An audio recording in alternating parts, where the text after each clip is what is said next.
राहुल गांधी को नादान बच्चा करार दिया है, इस पे आपका क्या बयान है? आज ये तो बहुत ही अटपटा सवाल पूछना है। नादान बच्चा जो कि इस टाइम सबसे पूरे दुनिया की सबसे बड़ी ताकत बन के उभरे हैं राहुल गांधी जी। उनसे वो थर्रा रहे हैं, काँप रहे हैं, डर रहे हैं कि आने वाले प्रधानमंत्री यही हैं। तो जब आदमी सामने वाले से कभी कुश्ती भी लड़ने जाता है तो ये कहता है अरे बच्चा अभी पटक दूंगा।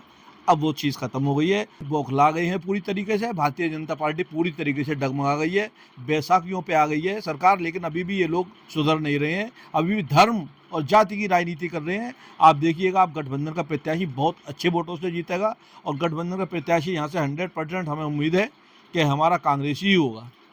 इस समय उत्तर प्रदेश के अंदर विधानसभा के उपचुनाव को लेकर सभी पार्टियों ने तैयारी शुरू कर दी है।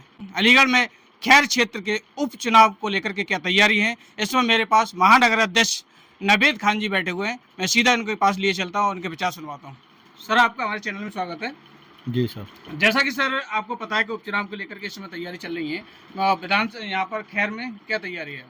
खैर में हमारी बहुत अच्छी तैयारी है और खैर चुनाव हम लोग जीत रहे हैं, गठबंधन का प्रत्याशी जीतेगा। बीजेपी तो वैसे ही बौखलाई हुई है। अभी सतीश गौतम जी ने कल परसों ही एक बहुत अटपटा बयान दिया है। उन्होंने कहा है कि यूनिवर्सिटी में हिंदू लोग जाना पसंद नहीं करते। आज आप यूनिवर्सिटी में जाइए तो जितने मास्टर कोर्स हैं उसमें 80% छात्र हिंदू हैं। आप मेडिकल कॉलेज में चले जाइए, 80% छात्र हिंदू हैं जो डॉक्टर हैं हमारे। आप बीटेक में देख लिए, एमटेक में देख लिए, जितने मास्टर कोर्स हैं सब में ज़्यादातर छात्र हिंदू हैं। कोई भेदभाव नहीं है किसी तरह का। यूनिवर्सिटी का एक माहौल जो है वो हिंदुस्तान की एकता का, एक जैसे कि एक बगीचा होता है इस तरीके से हर तरीके का फूल मिलता है, ऐसे यूनिवर्सिटी में हर जाति का, हर धर्म का स्टूडेंट आपको मिलेगा। ये बौखलाए हुए हैं, इसलिए आज यूनिवर्सिटी को पकड़ लेते हैं, कभी कभी हिंदू मुस्लिम को पकड़ लेते हैं। अभी लखनऊ में भी योगी जी ने एक बयान दिया जो बहुत ही उनको शोभा नहीं देते ऐसे बयान। एक यादव और एक मुसलमान लड़के का नाम ले रहे हैं, जबकि उसमें 18 लोग गिरफ्तार हुए हैं। तो क्या वो उन 18 लोगों को छुड़वा देंगे? क्या सिर्फ 2 लोगों को ही सजा देंगे? ये बीजेपी वाले सर इस बात का आरोप लगा रहे हैं कि जातिगत जनगणना का जो लगातार राहुल गांधी जी मुद्दा उठा रहे हैं, उन्होंने इतने समय तक उनकी सरकार रही, उन्होंने अपनी सरकार में क्यों नहीं इस मुद्दे को उठाया और क्यों नहीं किया? नहीं, पहले भी जाति जनगणना हुई है, तभी तो लोगों को पता है कि कौन कितना परसेंट है।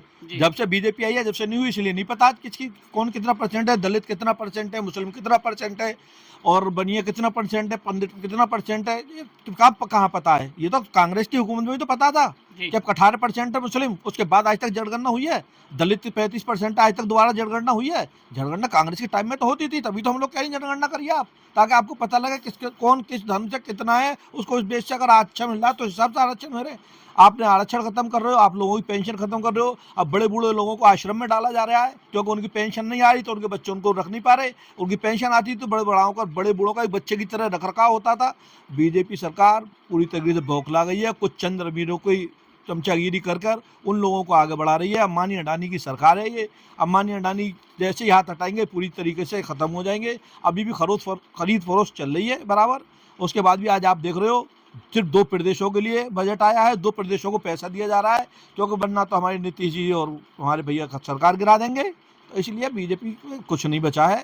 राहुल गांधी जी पूरी फुल फ्लैश आ गए हैं, अखिलेश जी का साथ में है, दोनों बढ़िया काम कर रहे हैं, यंगस्टर हैं दोनों, और लोग आज प्रधानमंत्री के रूप में राहुल गांधी को देखना भी चाहते हैं। सर, जैसा कि 2014 से लेकर 2024 तक डाउनफॉल रहा कांग्रेस का, उसका क्या असर रहेगा?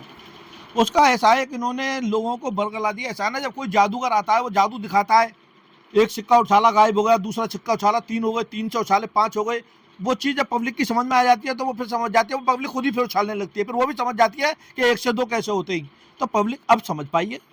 70 साल हुकूमत करने के बाद आप ये देखिए, राहुल गांधी जी पे ईडी का छापा, उसके बाद कोई आप बताइए, कोई डेलीगेशन आप बता दिए एक भी पॉइंट के बराबर। 70-75 साल हुकूमत करने के बाद कांग्रेस के हमारे राजकुमार कहने वाले लोगों ने आज तक उन पे एक भी बता दिए एक केस निकला हो उन पे, वरना ये लोग तो जेल के पीछे डाल देते। और बीजेपी पे आज जांच करा लीजिए आप, जितने मंत्री हैं, जितने गृह मंत्री हैं, जितने मुख्यमंत्री हैं, सब जेलों के पीछे होंगे, एक पे भी ईडी का छापा लगवा दीजिए आप।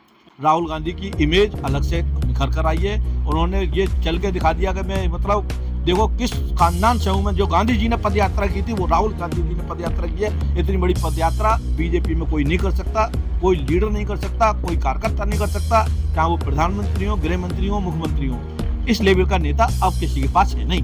अनुराग ठाकुर ने जो जातिगत व्यंग्य किया है राहुल गांधी पर, अनुराग ठाकुर को उनके भैया किसी और ब्रादर्स को लगाते हैं, अब मैं उसको ज़्यादा टिप्पणी नहीं करूंगा। वो अपने लिए ठाकुर लगाते हैं, अभी तो यही नहीं पता वो ठाकुर है या किसी और जाति से है। ये जातिवाद की तो मैं कह रहा हूँ, ये जाति और धर्म की राजनीति अब खत्म हो चुकी है।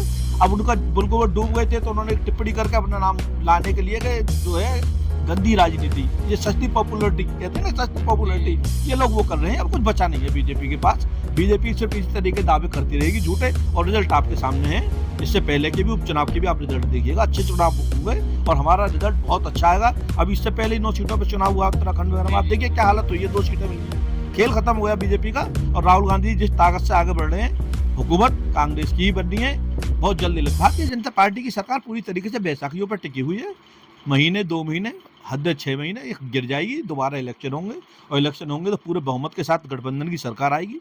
देखिए राहुल जी प्रधानमंत्री बनेंगे और आप देखिए किस तरीके से देश के लिए काम करेंगे। चुनाव में आपको क्या लग रहा है कितनी सीटें आ जाएंगी?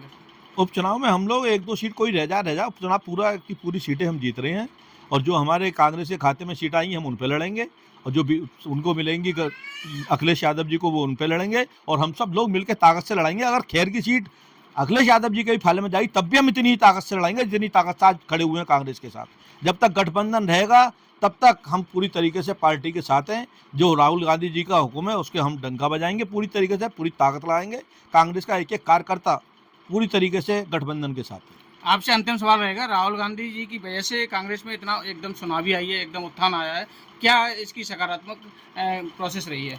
प्रोसेस ये रही है कि लोगों ने राहुल गांधी जी की बात मानी, जो कार्यकर्ता हैं उन्होंने बात मानी, पद अधिकारियों ने बात मानी, और राहुल गांधी जी के बताए हुए रास्ते पर चले, पद यात्रा में उनका साथ दिया। जगह जगह उन्होंने इतनी मेहनत की, जब उन्होंने कहा एक हमारा देश के इतना बड़ा लीडर रोडों पे जब मेहनत कर रहा है तो कार्यकर्ता ने भी मेहनत की, और उसका नतीजा आज ये है कि हम पूरी तरीके से अपने स्तर पर जमे हुए हैं, और आज हम लोग बहुत अच्छी राजनीति कर रहे हैं। और हर जगह मैं महानगर कांग्रेस का अध्यक्ष हूँ, मेरे पास 10-20 लोग 50 लोग रोज आते हैं ज्वाइनिंग करने के लिए, पद मांगने के लिए, सभी तरीके से, और हम लोग ज्वाइनिंग करा रहे हैं, बराबर ज्वाइनिंग चल रही है, और बहुत जल्दी हम लोग आपको दिखाएंगे इसका असर कि सरकार में हम लोग बैठेंगे। धन्यवाद।